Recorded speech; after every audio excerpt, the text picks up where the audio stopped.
कल अनंत चतुर्दशी को मनाते हुए पापा को भक्तों की ओर से नम आंखों से विदाई दी गई थी।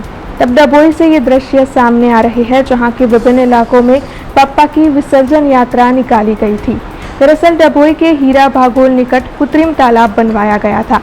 वहां पर डभोई में स्थापित 150 से ज्यादा बापा की प्रतिमाओं का विसर्जन किया गया था।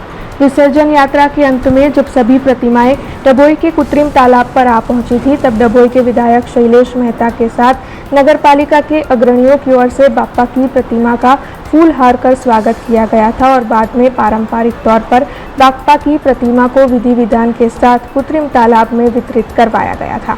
आनंद चौदर गणेश विसर्जन दिवस है। दरबाती नगरी डभोई तालुका में मोटी संख्या में गणेशजी की स्थापना करवामां आवी छे अने विसर्जन माटे कोर्टना आदेशथी आ वखते पहली वार कृत्रिम तळाव पण अहींया बनाववामां आव्युं छे। लोकोमां जागृति छे अने लोको आ वखते कृत्रिम तळावमां विसर्जन करी रह्या छे। आप जोई शको छो के लोको खूब आनंद उल्लासथी गणेश विसर्जननो उत्सव उजवी रह्या छे। हूँ तमामने गणेश महोत्सवनी शुभेच्छा पाठवुं छुं अने आज रीते दरबावती संस्कारी नगरी संस्कारिता कायम माटे उजागर करते रहे एवी अपेक्षा राखुं। हमसे जुड़े रहने के लिए हमारे YouTube चैनल को सब्सक्राइब करें और नई वीडियो की नोटिफिकेशन के लिए बेल आइकॉन को दबाएं।